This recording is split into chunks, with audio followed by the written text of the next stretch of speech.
nightmares in my head, I fear that the thoughts build up until I can't hear, that my mind fills up into a creature, and it haunts me somewhere much deeper. Anxiety, filling up every space, no privacy, and silently, it could build and build until you. Salam sejahtera Malaysia, Denyut Nadi Suara Rakyat bergema di channel ini. Berita terkini daripada Malaysia kini bertajuk PAS paling banyak buat fitnah, kata Agus 1 Julai 2023. Berita penuh.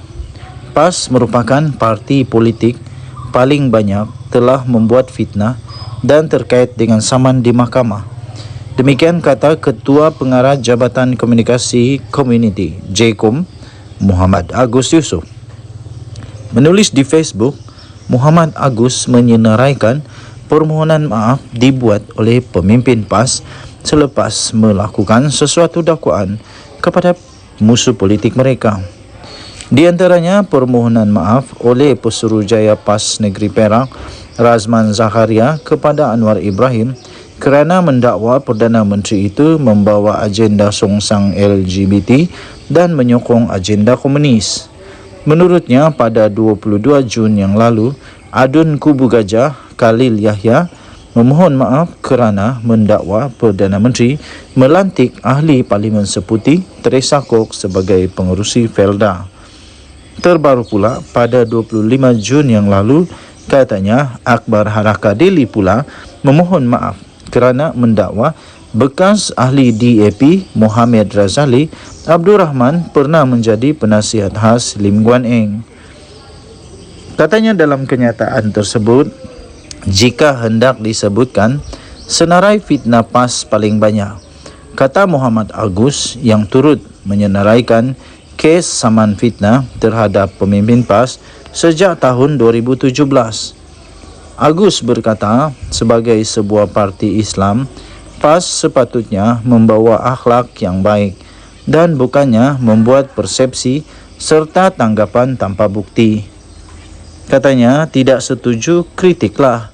Jangan berkempen berunsur fitnah, perkauman, penghinaan dan unsur-unsur yang bercanggah dengan nilai Islam, katanya. Menurutnya, perbuatan itu menjadi semakin berleluasa setiap kali menjelang pilihan raya. Tambahnya, PH dan BN merupakan parti paling kerap difitnah dengan tujuan menakutkan rakyat supaya tidak menyokong kerajaan perpaduan sekarang. Misalnya, katanya, DAP didakwa mengancam kedudukan Melayu Islam, dituduh mahu menukar Malaysia menjadi republik serta menghapuskan raja berperlembagaan dan Islam sebagai agama rasmi. Tanpa merujuk kepada mana-mana pemimpin PAS, Muhammad Agus berkata, tugas utama ulama sepatutnya menjadi contoh dan teladan kepada bukan Islam. Katanya, kerja ulama menyeru orang supaya beriman, jauh dari mungkar, buat kebaikan, tunjukkan contoh kepada bangsa lain dengan akhlak yang baik supaya Islam dipuji dan dihormati. Katanya lagi, demi generasi masa depan, hentikan politik fitnah, ia budaya politik kotor dan keji. Katanya, fokus kepada usaha membina Malaysia yang lebih baik. Katanya, yang menyeru golongan muda untuk menolak politik fitnah. Denyut Nadi Suara Rakyat bergema di channel ini. Jangan lupa tekan butang subscribe, like dan share. Malaysia kita punya, cintai Malaysiaku, kita jaga kita. Kita jumpa lagi, bye-bye. Salam sejahtera Malaysia, Denyut Nadi Suara Rakyat bergema di channel ini. Satu perkara yang saya dapati, yang saya rasa dan saya dapati, serta setelah sekian lama saya menjadi pemerhati politik untuk negara Malaysia, saya dapati apabila seseorang itu tiba-tiba saja buat U-turn, tiba-tiba saja menarik semula, pasti ada something wrong somewhere. Pasti ada something wrong somewhere dan pasti akan bakal hancur, bakal bermasalah besar. Saya bagi satu contoh yang amat besar, yaitu pada ketika Tun Mahathir ingin meletak jawatan sebagai Presiden UMNO Semua orang duk pujuk. Janganlah. Kalau kamu masih ingat Rafida Aziz waktu itu, oh bukan main pujuk lagi. Apa yang terjadi selepas itu? Mahathir sendiri dipecat daripada UMNO. Kemudian dia jadi pembangkang nomor 1, musuh ketat bagi UMNO sendiri. Berbeza sedikit daripada apa yang berlaku sekarang, Muhyiddin Yassin mengumumkan dia akan melepaskan jawatannya, tidak akan mempertahankan. Tapi tiba-tiba saja ada U-turn. Tiba-tiba saja dia reverse balik apa yang dia sebut, kerana kononnya desakan lah, memang bukan konon, tapi desakan daripada akar umbi yang tidak mahu dia meletakkan jawatan, tidak mahu untuk dia melepaskan jawatan sebagai presiden. Persoalannya ialah apa yang bakal terjadi nanti. Pertama, yang paling jelas ialah pastinya tidak akan ada perubahan di dalam Bersatu. Pastinya akar umbi yang sebenar, bukan yang berucap di pentas, akan merasa kesan daripada itu. Pastinya yang berucap di depan itu tidak semestinya membawa semua suara daripada akar umbi, termasuklah daripada ahli-ahli parlimen. Tidak ada berlaku apa-apa dasar pasti dalam Bersatu, kerana bosnya masih sama. Adakah ini akan menunjukkan, akan menandakan, akan ada satu pembayang bahawa kerana itu akan terjadi lagi kekecewaan, akan terjadi lagi banyak huha-huha berlaku dalam Bersatu?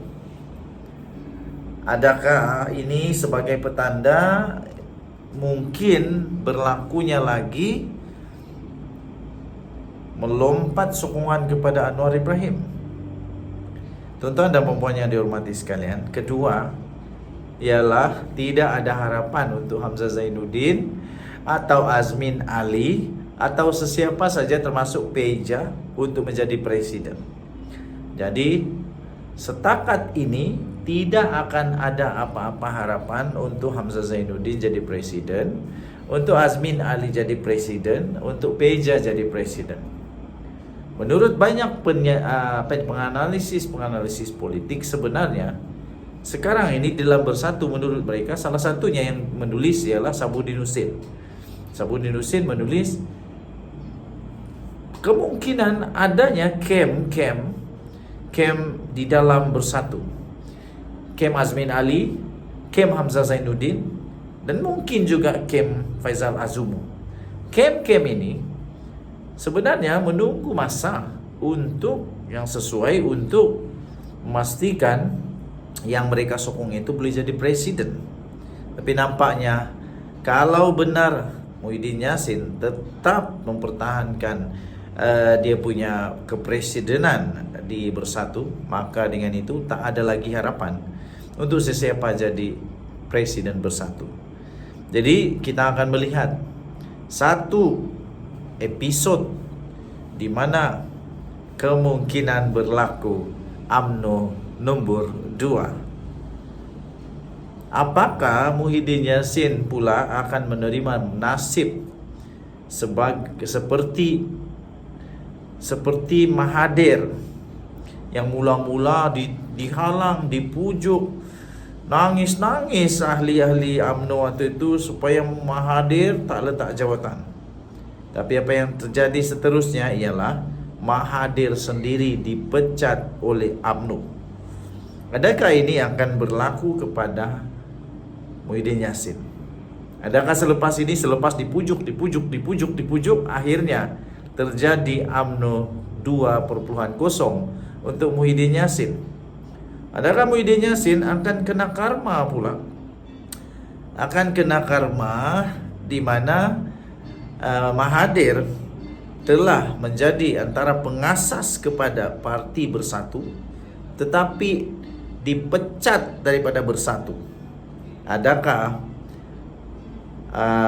Muhyiddin tidak lama lagi, selepas dia tak ada lagi kuasa dalam Bersatu, adakah dia juga akan menerima karma? Dia akan menerima nasib seperti Mahathir, di mana Mahathir dipecat. Kita tengoklah nanti, kalau betul dia akan menerima, kalau betul dia menerima nasib yang sama seperti Mahathir, siapa yang bakal pecat dia? Mahathir dan Muhyiddin dulu berkawan dalam satu persyarikatan, dalam satu perkongsian kuasa bersama di dalam di dalam Bersatu. Tapi akhirnya dia dibuang. Kali ini siapa pula yang bakal membuang Muhyiddin kalau terjadi seperti itu? Siapakah yang bakal buang dia? Adakah Hamzah Zainuddin? Dan tiba-tiba pula Hamzah Zainuddin menjadi musuh kepada Muhyiddin? Atau Azmin Ali pun tiba-tiba jadi musuh kepada Muhyiddin? Apa yang sebenarnya bakal berlaku? Tetapi saya mengharapkan supaya tak ada jadi begitulah. Walaupun Muhyiddin nanti kalau sudah dia memang terpaksa letak jawatan, tidak ada lagi yang mau pujuk-pujuk dia untuk letak jawatan, untuk tarik balik peletakan jawatan. Saya harap supaya dia janganlah dibuang dari Bersatu. Kesian. Kalau dia dibuang dari Bersatu, dia mau pergi mana? Tidak ada lagi yang mau terima dia agaknya. UMNO pun tidak mau terima, PKR tidak mau terima, apalagi DAP tidak mau terima. Bersatu kalau tolak dia, di mana dia mau pergi? PAS? Mungkin PAS lah. Tapi itu pun belum tentu PAS terima dia. Mungkin jugalah.